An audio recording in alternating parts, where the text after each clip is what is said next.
Hoy tendremos la parte número 11 de la naturaleza de Cristo.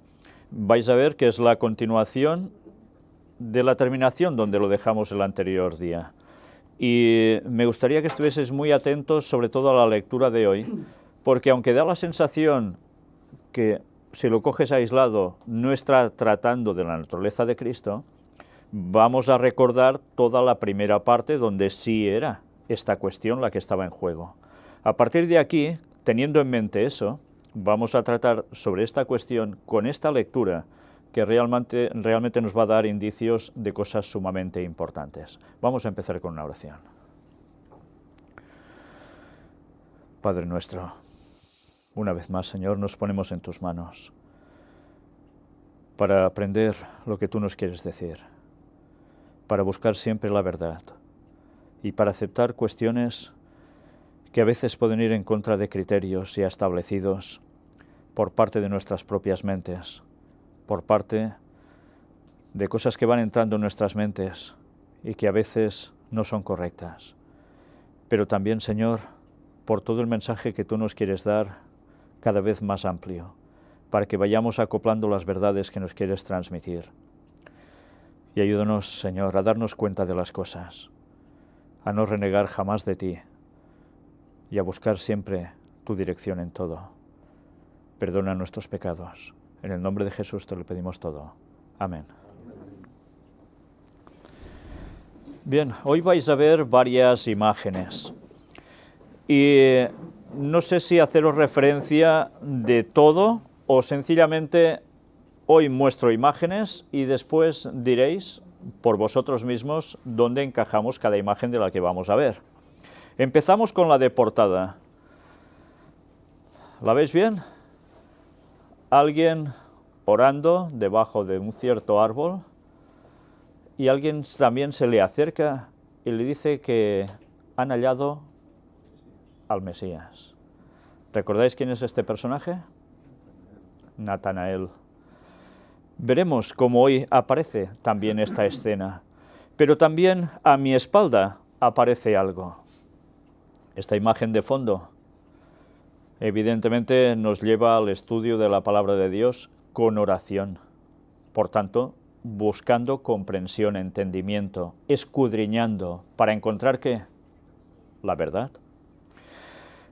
Aparte de esto, vamos a ver ahora los textos bíblicos introductorios que tienen que ver también con lo que ya mostramos. Mateo 4, del 5 al 11. Entonces el diablo le llevó a la santa ciudad y le puso sobre el pináculo del templo. Y le dijo: si eres hijo de Dios, échate abajo, porque escrito está: a sus ángeles mandará cerca de ti, y en sus manos te sostendrán para que no tropieces con tu pie en piedra. Jesús le dijo: escrito está también: no tentarás al Señor tu Dios. Otra vez le llevó el diablo a un monte muy alto y le mostró todos los reinos del mundo y la gloria de ellos. Y le dijo: todo esto te daré si postrado me adorares. Entonces Jesús le dijo: vete, Satanás, porque escrito está: al Señor tu Dios adorarás y a Él solo servirás. El diablo entonces le dejó, y aquí vinieron ángeles y le servían. Una escena que ya hemos comentado en más de una ocasión en estas temáticas, pero que nos vuelve a hacer comprender que Jesús vino como un ser humano, tal cual cualquiera de nosotros, capaz de ser llevado por Satanás. ¿Dónde? ¿Ya lo veis? Lo puso sobre el pináculo del templo. De esto hablamos en Puertas Dimensionales, ¿os acordáis? ¿Cómo puede hacer esto? Pues porque como humano, Jesús, ¿qué era? Como cualquiera de nosotros. Y Satanás vino como ¿qué? Pues como ángel, lo que es en definitiva, aunque sea caído. ¿Y quién tenía más poder? A nivel físico. A nivel físico, Satanás, evidentemente. ¿Y Jesús cómo responde ante todos los ataques, no solo de esa fuerza que domina, sino además de argumentos que Satanás va dándole a Jesús? Pues Satanás lo ataca y Jesús, ¿qué hace? ¿Con qué responde? Con un escrito está. ¿Y nosotros somos tentados como fue tentado Jesús? Sí, aunque él más, y de modos distintos también, superiores a nosotros, porque él era superior a nosotros. Pero venció y nos dio el ejemplo. Y él es nuestro ejemplo. Escrito está. La Biblia, escrito está. Veremos que esto también aparece hoy. Pero también Juan 5:39, en definitiva. Y son palabras de Jesús. Escudriñad las Escrituras, porque a vosotros os parece que en ellas tenéis la vida eterna, y ellas son las que dan testimonio de mí. Jesús estaba incitando a la gente a hacer ¿qué? ¿A despreciar su palabra? Todo lo contrario, a escudriñar la palabra para encontrar el ¿qué? La vida eterna. ¿Y eso se consigue con la verdad o con la mentira? Hallando la verdad, ¿no? Pues tengamos esto presente, porque vamos a ver ya un razonamiento lógico, sobre todo al final del tema de hoy. ¿Qué nos conduce hacia Dios? ¿La verdad o el error? ¿La verdad o la mentira? ¿El engaño? ¿Qué nos mejora como carácter? Evidentemente la verdad, ¿no? Por tanto, Cristo. Cristo en su verdad, tal como vino, tal como dijo, tal como hizo. Vamos ahora a adentrarnos en la continuación, donde lo dejamos en Mensajes Selectos, tomo 1. Y recordando lo que pudimos leer allí, hablando de la naturaleza de Cristo, no olvidemos el contexto. Veamos estos apartados. La obra especial de Elena G. de White. Debiéramos llegar a un estado en el que desaparezca toda diferencia. ¿Por qué hablaba de diferencias aquí? ¿Qué se estaba suscitando en esos tiempos ya como problema en la Iglesia Adventista? La naturaleza de Cristo. Lo mismo que ahora ha vuelto a surgir con más fuerza prácticamente que en sus propios tiempos.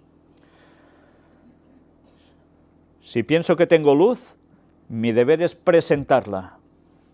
Supongamos que yo consultara a otros acerca del mensaje que el Señor me hubiera dado para la gente. La puerta podría cerrarse de modo que la luz no llegara a aquellos a quienes Dios la hubiera enviado.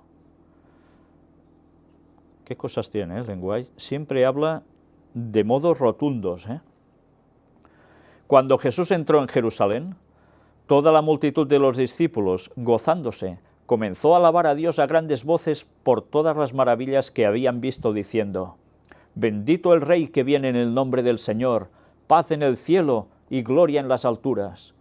Entonces algunos de los fariseos de entre la multitud le dijeron: «Maestro, reprende a tus discípulos».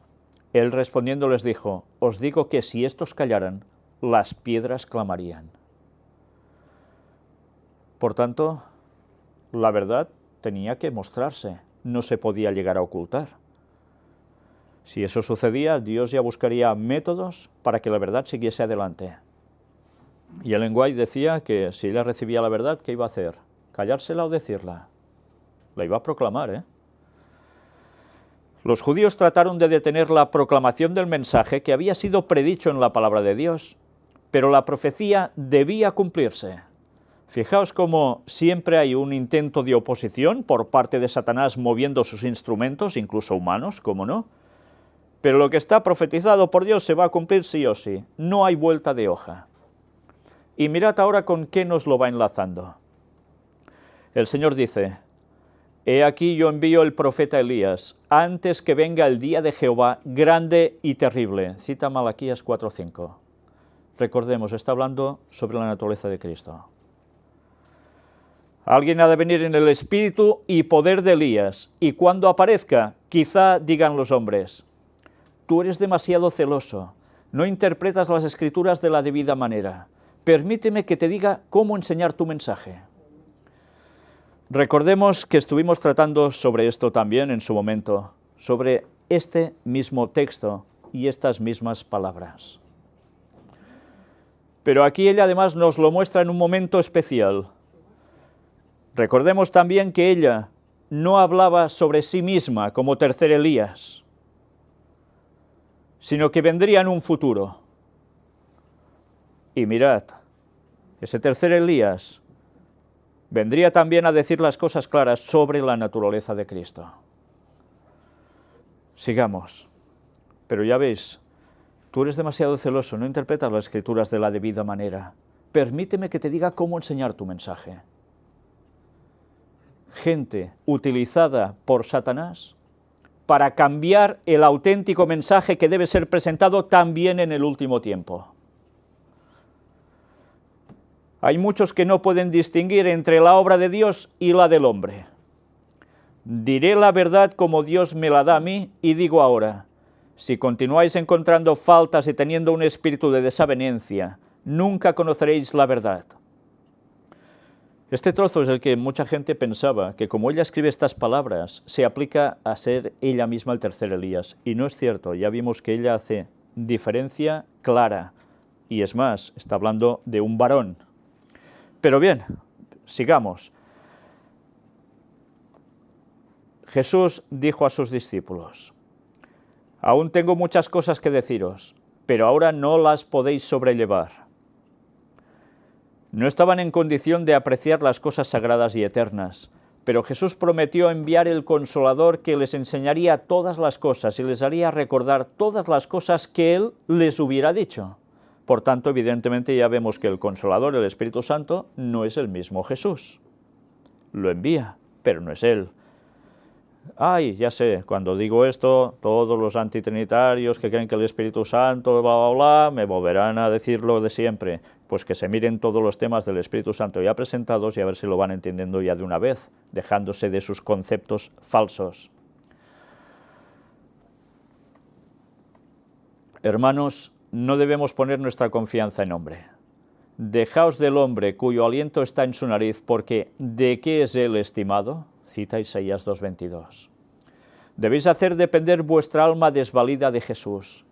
¿No es propio que bebamos de la fuente del valle cuando hay una fuente en la montaña? Dejemos las corrientes más bajas, vayamos a las corrientes más elevadas. Si hay un punto de verdad que no comprendéis, en el cual no estáis de acuerdo, investigad, comparad texto con texto, introducid profundamente el barreno de la verdad en la mina de la palabra de Dios. ¿Entendéis el porqué de esa imagen ilustrativa de la Biblia y con oración, no?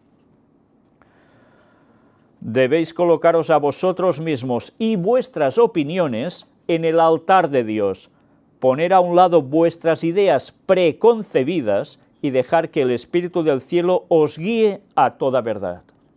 Pero claro, si el Espíritu del cielo ya es rechazado, ¿cómo van a ser guiados a toda la verdad? Y ya hemos visto la implicación que hay entre el Espíritu Santo también y la naturaleza de Cristo.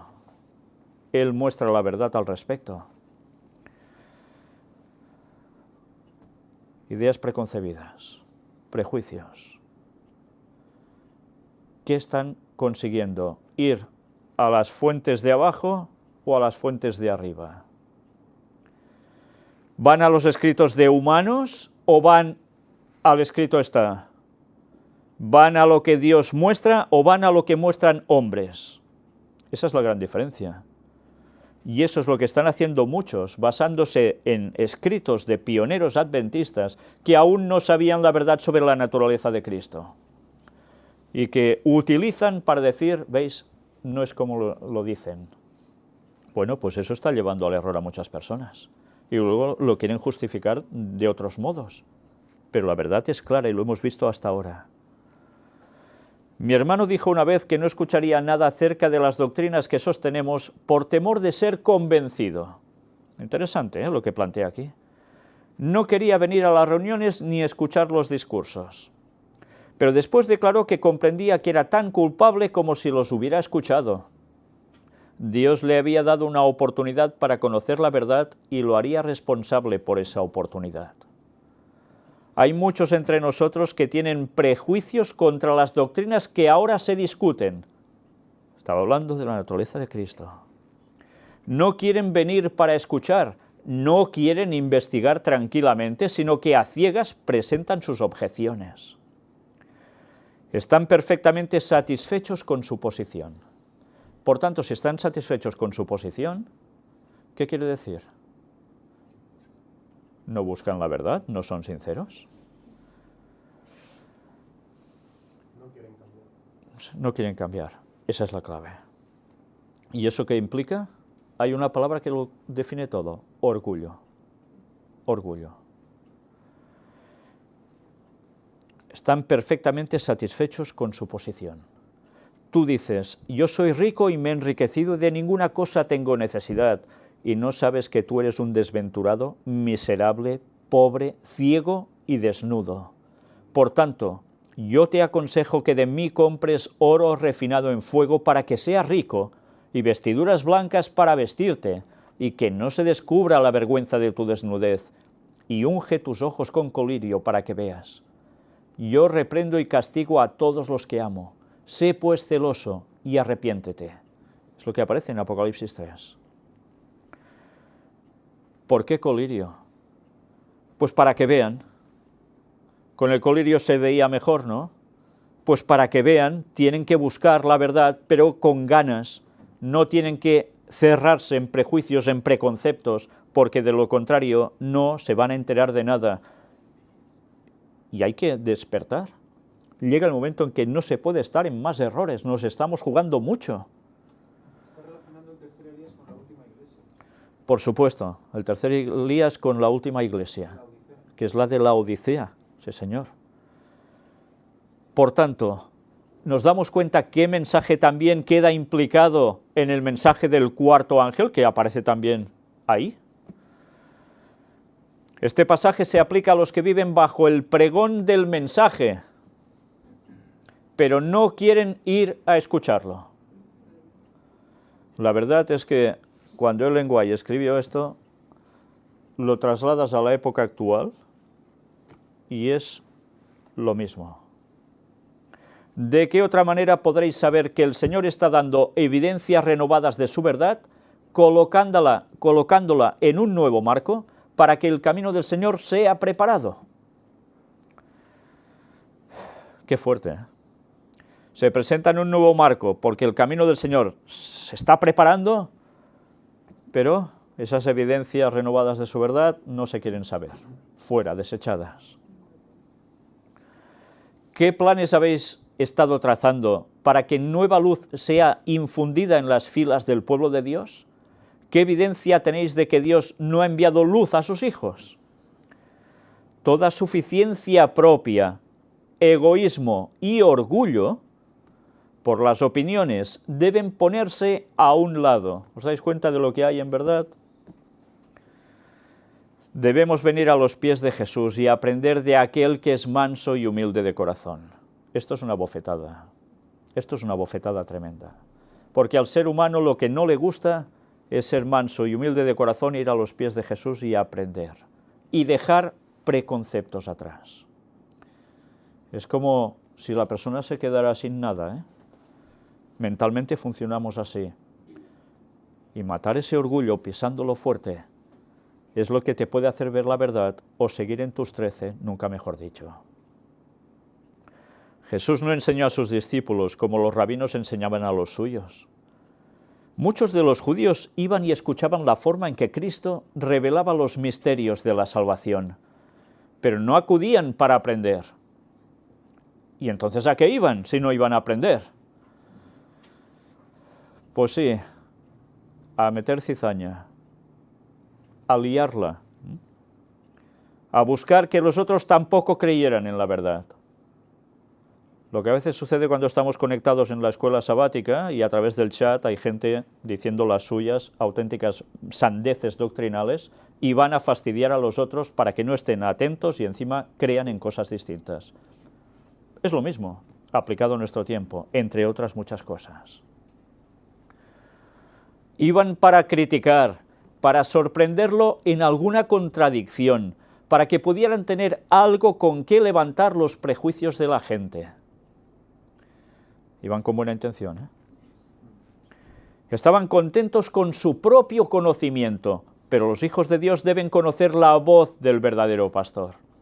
Porque pastorcillos hay muchos, pero auténtico pastor hay solo uno, y esa voz la debemos conocer. ¿No es este un tiempo cuando sería muy adecuado ayunar y orar delante de Dios? Estamos en peligro de desavenencias, en peligro de embanderarnos acerca de un punto controvertido, y no deberíamos buscar a Dios con fervor, con humildad de alma para conocer lo que es la verdad. Qué amonestaciones, ¿eh? Y han pasado, ¿cuánto? Desde que Lenguay escribió esto, 100 años, y estamos en las mismas, pero ahora con una fuerza más multiplicada. ¿Por qué? Porque Satanás sabe que ya hay un pueblo muy extendido y quiere dividirlo, quiere romperlo, quiere meterle creencias falsas, y por tanto un pueblo que no está unido y pregona lo que no es cierto, no se va a acercar a Dios de verdad, ni llevará a otros a la auténtica fe. Los llevará a la perdición, y Satanás sabe que le queda muy poco tiempo. Id bajo la higuera. ¿Os suena este apartado, no? ¿Habéis visto una imagen antes? Pues mirad. Natanael oyó a Juan cuando señaló al Salvador y dijo: «He aquí el Cordero de Dios que quita el pecado del mundo». ¿Qué Juan hace referencia aquí? Juan el Bautista. O sea, Natanael eso lo vio, ¿eh? Lo oyó. Natanael miró a Jesús, pero quedó chasqueado con la apariencia del Redentor del mundo. ¿Qué esperaba encontrar? ¿Un antediluviano de 4 metros y pico? ¿Un súper hermoso, coronado como rey? ¿Qué esperaba encontrar? Vio a una persona normal. Sí, con un porte real, sí, pero no llevaba corona. Iba súper sencillo. No tenía un séquito alrededor. Y él se defrauda. Vio a un judío más, claro. Jesús no venía de sueco, venía de judío. Aquel que llevaba las marcas del trabajo arduo y de la pobreza, ¿podría ser el Mesías? Jesús se le notaba, había sido trabajador, y eso se nota. ¿Verdad que hay una diferencia entre alguien de oficina de toda su vida y uno que ha trabajado donde ha podido, en trabajos duros? Por supuesto que se nota, pero además con pobreza. Él no iba con unos mantos reales ultra caros, ni aparcaba el Ferrari al lado del río para ser bautizado, no. Bueno, claro, no había Ferraris, por supuesto, pero ya me entendéis, ¿no? ¿Podría ser el Mesías? Jesús era obrero, había trabajado con humildes operarios. Es lógico, los ricachos de la época hubiesen trabajado al lado de Jesús, en el taller de carpintería o yendo a cortar la leña. Imposible, estaba entre gente humilde que estaba en circunstancias parecidas de pobreza, y Natanael se fue. Su preconcepto y su prejuicio no le podía dejar ver en esa persona que tenía delante, tan especial, al Mesías. Se fue. Pero mirad cómo continúa esto. Pero no se formó decididamente su opinión en cuanto a lo que era el carácter de Jesús. Ahí aún no estaba, tenía algo que le rondaba a él. ¿Y qué hizo? Se arrodilló debajo de una higuera para preguntar a Dios si ciertamente ese hombre era el Mesías. Qué bonito, ¿eh? No dijo, este es mi prejuicio y mi preconcepto, y adiós muy buenas al Mesías o a quien pudiera ser esa persona. No, fue sincero. Su orgullo lo aparcó y fue a buscar, ¿qué? La dirección de Dios para que le mostrara la verdad. ¿Era o no era el Mesías? ¿Y por qué?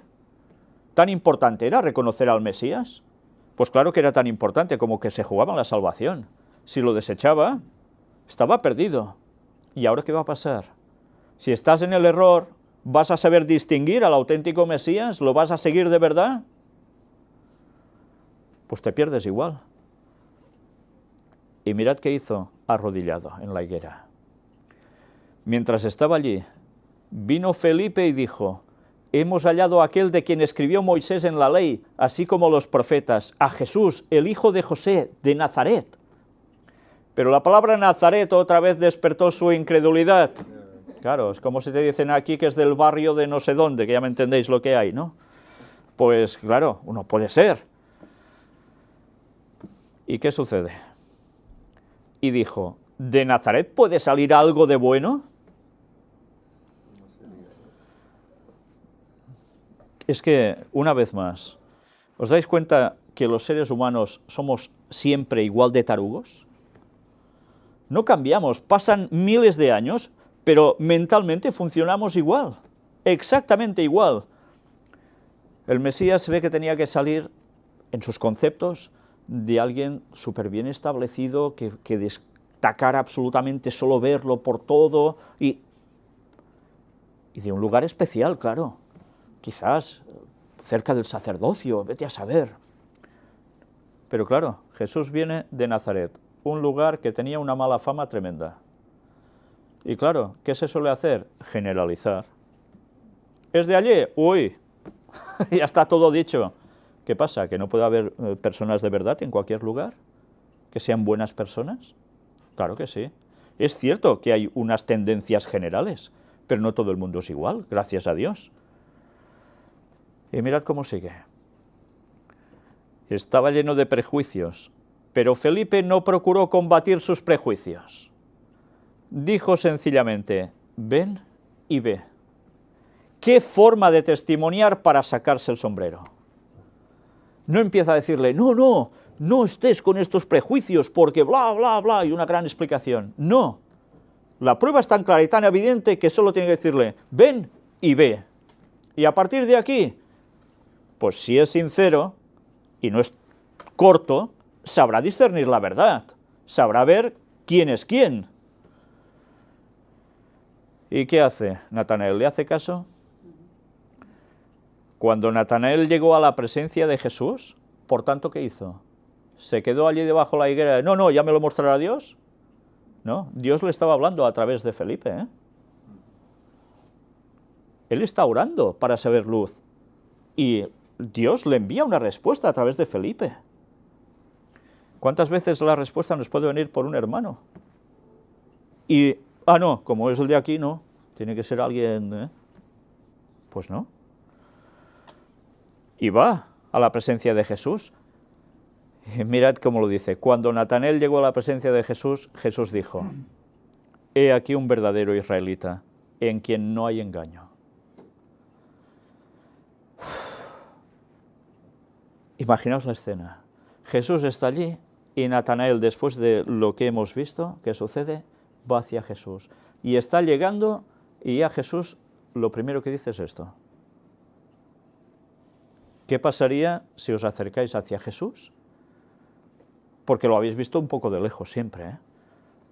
Y lo primero que dice es, imaginaos, cada uno poneos el nombre aquí.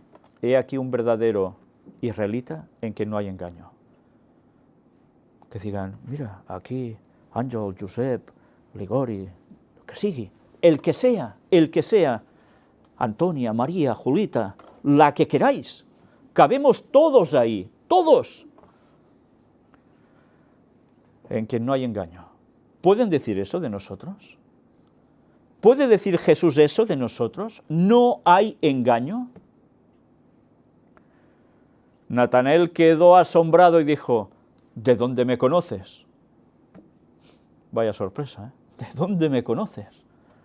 Respondió Jesús y le dijo, antes que Felipe te llamara, cuando estabas debajo de la higuera te vi. ¿Cómo se tenía que quedar Natanael? Sin palabras. Es que es para quedarse anonadado. Jesús ya lo había visto a la distancia o lo había visto porque el Padre, el Espíritu se lo mostraba. Pero ¿Puedo hacer un comentario? no se oirá sin micro. No digo, lo puedes repetir tú. Ahí está la diferencia en que Dios se fija en el interior y las personas del mundo nos fijamos en la fachada. Sí, Dios se fija en el corazón y los humanos vemos la parte externa solo, tantas veces, ¿no? Pues sí. Pero para que Jesús dijera eso de Natanael, Natanael debía ser un hombre íntegro de verdad. Que tenía conceptos dándole vueltas por la cabeza, algún cierto prejuicio, pero no se dejó vencer por eso. Quiso saber la verdad y recurrió al Señor. Y no porque, no, es que me han dicho que allí dicen, y eso pues ya no puede ser, sino que quiere saber la verdad por él mismo. ¿Hacemos eso? ¿No sería bueno que nosotros fuéramos debajo de la higuera para suplicarle a Dios en cuanto a lo que es la verdad? Todos deberíamos tener nuestra higuera espiritual, por decirlo de algún modo, arrodillarnos. Y eso, la verdad, guíame, Señor. ¿No estaría sobre nosotros el ojo de Dios como estuvo sobre Natanael? Pues claro que sí. Natanael creyó en el Señor y exclamó, Rabí, tú eres el Hijo de Dios, tú eres el Rey de Israel. Se dio cuenta, Respondió Jesús y le dijo, porque te dije, te vi debajo de la higuera, ¿crees? Cosas mayores que estas verás. Y le dijo, de cierto os digo, de aquí adelante veréis el cielo abierto y a los ángeles de Dios que suben y descienden sobre el Hijo del Hombre. Y vaya si vieron estas cosas, y muchas más. Si Natanael allí hubiese cedido a sus prejuicios, se hubiese quedado totalmente al margen de ser un seguidor de Cristo. Si nosotros nos quedamos con prejuicios y preconceptos establecidos por hombres y no vamos a la verdad, ¿qué pasará con la naturaleza de Cristo? Es otro tema. Este es el tema en cuestión aquí. ¿Qué va a pasar con nosotros? Esto es lo que veremos si nos relacionamos con Dios. Dios quiere que nosotros dependamos de Él y no del hombre. Desea que tengamos un corazón nuevo. Quiere darnos revelaciones de luz del trono de Dios. Debiéramos luchar con cada dificultad, pero cuando se presenta algún punto controvertido, ¿habéis de ir al hombre para recoger su opinión y luego amoldar vuestras conclusiones con ella? No, id a Dios. Decidle lo que queréis, tomad vuestra Biblia y escudriñadla como si se tratara de tesoros ocultos. Hemos visto el texto del principio, escudriñad las Escrituras porque a vosotros os parece que en ellas hay la vida eterna. ¿Qué es esto? Y ahora nos dice, no profundizamos lo suficiente. Venga, pim y pam, aquí recibimos por todos lados, No profundizamos lo suficiente en nuestra búsqueda de la verdad. Cada alma que cree en la verdad presente será puesta en circunstancias en las que se le requerirá que dé razón de la esperanza que hay en ella. ¿Somos conscientes de eso? Todos vamos a ser puestos, y especialmente en el último tiempo, en un entresijo de problemáticas doctrinales a todos los niveles que deberemos saber decir la razón de la esperanza que hay en lo que decimos. Debemos poderlo fundamentar. ¿Nos preparamos para eso? Porque sí, el Espíritu Santo nos hará recordar lo que sabemos para decirlo. Esta es la promesa divina.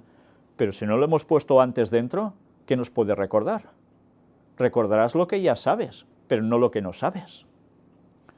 ¿Eso qué quiere decir? Pues que ya podemos ponernos a la labor, porque verdaderamente no estamos profundizando lo suficiente, ni estamos almacenando lo suficiente. Los hijos de Dios tendrán que hallarse ante reyes, príncipes, gobernantes y grandes de la tierra, y estos deberán saber que los hijos de Dios saben con certeza lo que es la verdad. ¿Somos conscientes que eso nos lo vamos a encontrar de aquí a poco tiempo? No sabemos cuáles de nosotros deberán ir ante reyes, príncipes, gobernantes y grandes de la tierra, magnates. No lo sabemos. No sabemos cuántos deberemos pasar por juicios también. ¿Nos preparamos para saber defender la verdad y mostrársela a los demás? No para decir, mira, yo tengo la verdad y tú no, sino para que se den cuenta de la verdad y puedan también aceptarla y cambiar y ser salvos, porque el tiempo se acaba. Deben ser hombres y mujeres convertidos. Por tanto, si no hay conversión auténtica, ¿podremos hacer eso? Dios puede enseñaros más en un momento, mediante su Espíritu Santo, que lo que podríais aprender de los grandes hombres de la tierra. Si vamos a la palabra de Dios, si buscamos la verdad, el Espíritu Santo nos puede dar la comprensión mucho mejor que yendo a grandes hombres de la tierra. De eso no hay duda ninguna. El universo contempla la controversia que se desarrolla en la tierra. A un costo infinito, Dios ha provisto una oportunidad para que cada hombre sepa lo que lo hará sabio para la salvación. Cuán ansiosamente miran los ángeles para ver quién aprovechará de esa oportunidad. Los ángeles pendientes de nosotros. Se nos da todo en bandeja para que podamos buscar la verdad. Y los ángeles pendientes, ¿qué deben estar pensando cuando nos ven que perdemos tanto el tiempo en tantas cosas y no estamos para profundizar en la verdad y compartirla?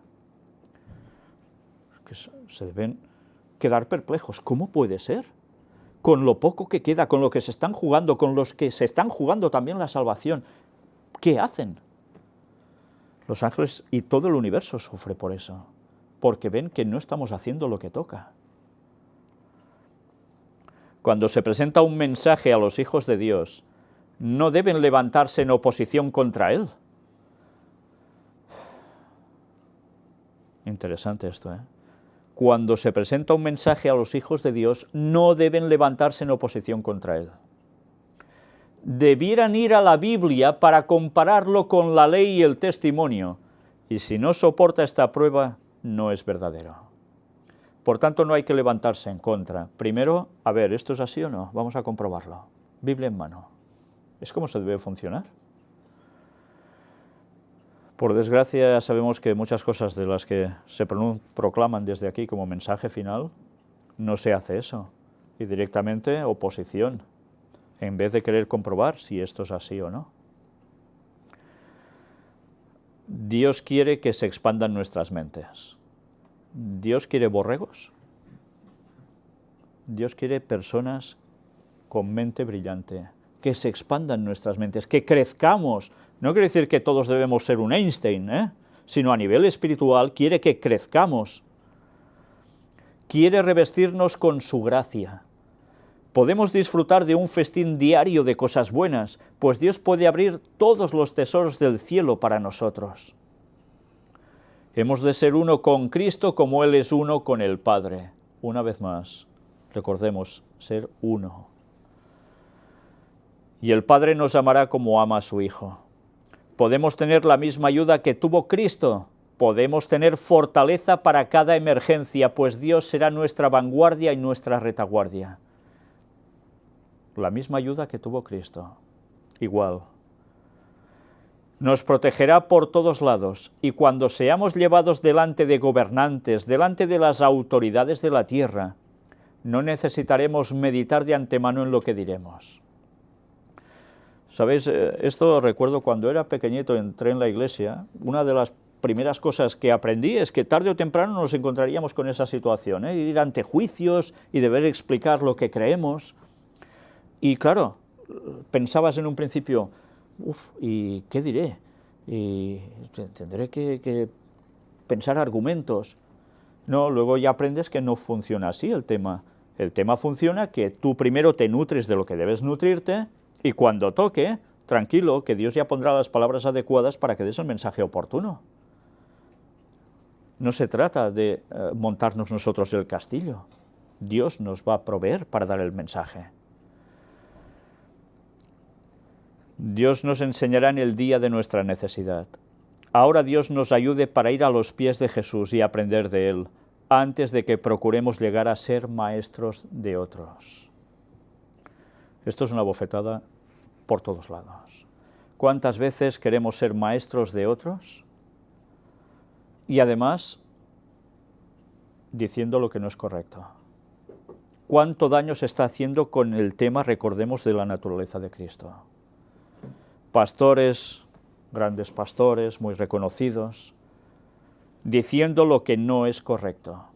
Y todos, porque es que lo dice tal, es verdad. Y el escrito está, ¿qué? ¿Dónde lo metemos? ¿Os dais cuenta? Ensalzamos a las personas, vamos a las personas en vez de ir a la fuente alta. Tenemos la Biblia, tenemos el espíritu de profecía, para verlo todo en detalle, no solo fragmentos para acomodarnos nuestros conceptos a lo que nos da la gana y buscar, ese texto dice esto porque a mí me interesa. No, señor, hemos de hacer todo tal como es y con claridad, buscando, comparando, para poder salir la luz con toda claridad.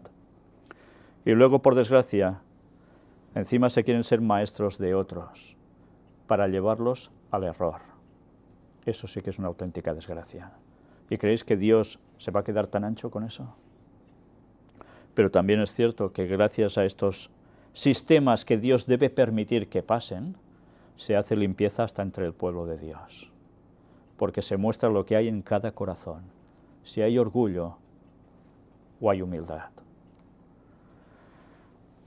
La Biblia es nuestro credo. Cuando se estudie, comprenda y obedezca la palabra de Dios, una luz brillante se reflejará al mundo. Nuevas verdades, recibidas y obedecidas, nos unirán a Jesús con poderosos vínculos. Nuevas verdades. Habría nuevas verdades en el fin del tiempo. Hay gente que cree que ya las verdades ya están establecidas y ya se acabó. No, las nuevas verdades no contradirán para nada todo lo pasado, pero sí que se mostrarán como nuevas, ampliando conocimiento. La Biblia y solo la Biblia ha de ser nuestro credo, el único vínculo de unión. Todos los que se inclinen ante esta santa palabra estarán en armonía. Nuestros propios puntos de vista y nuestras ideas no deben dominar nuestros esfuerzos. ¿Os dais cuenta? No deben ser nuestros puntos de vista para interpretar la Biblia como nos va bien. El hombre es falible, pero la palabra de Dios es infalible. En vez de discutir uno con otro, exalten los hombres al Señor. Hagamos frente a toda oposición como lo hizo nuestro Maestro diciendo, escrito está. ¿Os dais cuenta? Cuando se nos oponen escribiendo o llamándolo como sea, debemos responder con un escrito está. Y ante ese escrito está, se denota, una vez más, por sus frutos los conoceréis. ¿Qué reacción tienen? ¿Aceptan la verdad del texto o esas se las saltan porque les molesta y se buscan otros lados para avanzar? Una vez más, querer la mentira por sobre la verdad, ¿a cuántos no va a llevar a la perdición? Levantemos el estandarte en el cual diga, la Biblia, nuestra norma de fe y disciplina. Y eso es lo que debemos hacer todos. Ya veis, un escrito de 1885 y de una actualidad impresionante. Durante un tiempo, todo el tema de la naturaleza de Cristo parecía que había quedado ya claro en la Iglesia Adventista. Después, años después, la cosa se volvió a trastornar, hasta llegar ahora, a este punto, donde es una crisis absoluta, donde hasta pastores adventistas no saben ni lo que creen en verdad y dicen lo que les han enseñado. Y otros que se han salido de la denominación siguen diciéndose adventistas, pero que enseñan barbaridad también.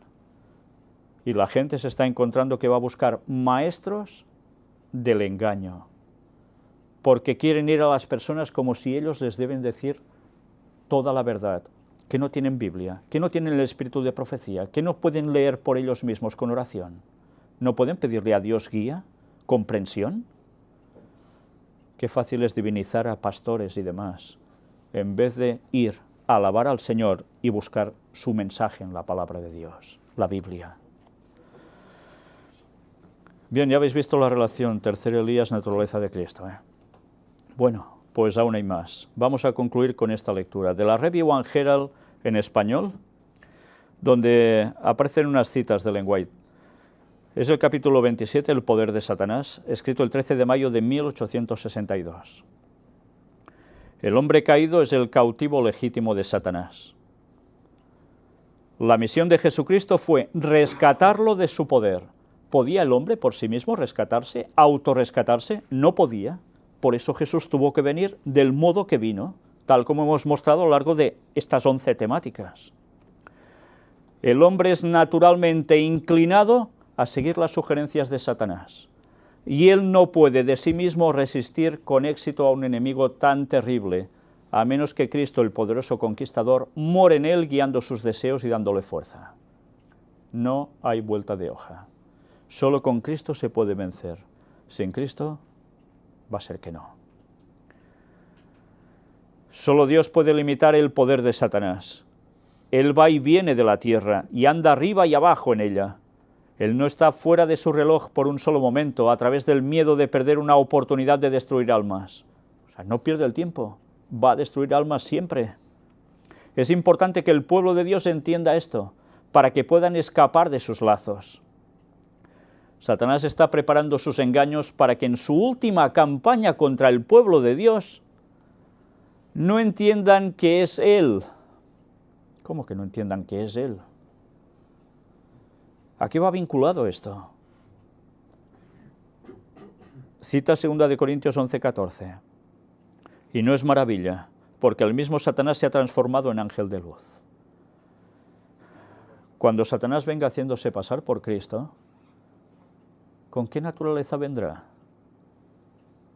¿Qué aparentará? ¿Cómo será considerado? Pues sabéis que todos los que están mintiendo sobre la naturaleza de Cristo, están preparándoles para ese momento, para que se traguen la venida de Satanás haciéndose pasar por Cristo, por no querer entender la naturaleza de Cristo tal como es. Mientras que algunas almas engañadas están defendiendo que Él no existe, los está tomando cautivos y está trabajando a través de ellos en gran parte. Satanás sabe mejor el poder que el pueblo de Dios puede tener sobre él cuando su fuerza está en Cristo. Cuando humildemente piden ayuda al poderoso conquistador, el creyente más débil de la verdad, confiando firmemente en Cristo, puede repeler con éxito a Satanás y todo su ejército. ¿Solos podríamos hacer eso? No, solo con Cristo podemos hacer esto. Él es demasiado astuto para venir abiertamente, audazmente con sus tentaciones, porque entonces las energías somnolientas del cristiano despertarían y él confiaría en el libertador fuerte y poderoso. Es evidente, ¿no? Si viene como tal y ya muestra el engaño claramente y tal, ¿qué hará el ser humano? Pues acercarse enseguida a Dios, ¿no? ¿Cómo lo hará entonces? Pues más sutilmente. Pero Satanás entra inadvertido y disfrazado. Obra por medio de los hijos de desobediencia que profesan la piedad. ¿Creéis que esto es solo para gentes de otras denominaciones? No, señores. Estos pueden estar entre los que se llaman fieles del pueblo de Dios, de los últimos tiempos, y creer que dan un mensaje final al mundo, cuando lo que van a hacer es llevarlos al engaño, a la perdición. También hay de ellos entre el pueblo de Dios. Y pensad que en el tema de la naturaleza de Cristo esto va lleno. Satanás irá a la medida de su poder para acosar, tentar y engañar al pueblo de Dios. Vaya que se lo va a hacer, como que no lo está haciendo ya, ¿sabes? Y aún llegará más. El que se atrevió a enfrentar, a tentar y a burlarse de nuestro Señor, y que tenía poder para tomarlo en sus brazos y llevarlo a un pináculo del templo y subir a una montaña muy alta, ejercerá su poder en un grado maravilloso sobre la generación presente, que son muy inferiores en sabiduría a su Señor y que son casi totalmente ignorantes de su sutileza y fortaleza. Nos podemos comparar con Cristo, ¿eh? Nos damos cuenta. Nos damos cuenta cómo nos están engañando muchos diciendo lo que no es sobre la naturaleza de Cristo. Si tuvo ese poder para hacer esto con nuestro Señor, que vino como vino, ¿qué no tiene de poder sobre nosotros, que estamos hechos unos piltrafas? En todos los sentidos. Por eso solo nos queda acercarnos a Cristo, saber la verdad sobre Él, en todos los aspectos, porque de lo contrario vamos a caer en su engaño. Terminamos. El tema tendrá continuación, por supuesto, si Dios quiere. Pero terminamos hoy con este texto, Juan 17:17. Santifícalos en tu verdad. Tu palabra es verdad. ¿podemos ser santificados en la mentira, en el error, en el engaño? No. Solo en la verdad. Y la naturaleza de Cristo, si no la entendemos bien, si no la aceptamos bien, no estaremos santificados en su verdad, porque estamos desechando su palabra de verdad. Mirad si es importante este tema, porque hoy nos damos cuenta que el tema de la naturaleza de Cristo va a llevar a muchos a ser engañados, especialmente en un momento clave de la historia que está por llegar en pocos años. Y va a ser justo antes del retorno de Cristo, muy poco tiempo antes, cuando venga Satanás haciéndose pasar por el mismo Jesús. O conocemos bien la naturaleza de Cristo, o vamos a ser cautivados por ese poder hipnótico, porque no estaremos en la verdad y no estaremos santificados en la verdad. Y solo los santificados en la verdad podrán resistir eso. ¿Somos conscientes de ello? Nos jugamos mucho, Que el Señor nos ayude a ir aprendiendo, buscando en la palabra de Dios, orando para que nos ilumine, como hizo Natanael, en vez de cerrarnos en orgullos, preconceptos y demás tonterías que tenemos, porque nos estamos jugando nuestra salvación y las de muchos más. Y Dios va a pasar cuentas sobre esto también. Que Dios os bendiga. Vamos a concluir con una oración.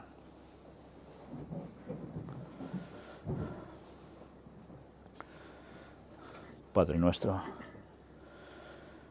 te queremos pedir, Señor, que pises siempre nuestro orgullo, que nos ayudes a ser humildes, a buscarte siempre en oración, en el estudio de tu palabra, pidiéndote la guía, que el Espíritu Santo nos vaya iluminando para encontrar toda la verdad. Ya sabemos sobre los temas, los que están en gran debate hoy en día, también entre los que dicen ser tu pueblo. El Espíritu Santo, la naturaleza de Cristo. Y queremos tener las cosas siempre claras para poder adorarte como conviene y estar establecidos en tu verdad plena para poder ser santificados y ser salvos y ayudar a muchos otros a encontrar el camino de verdad y salvación en ti.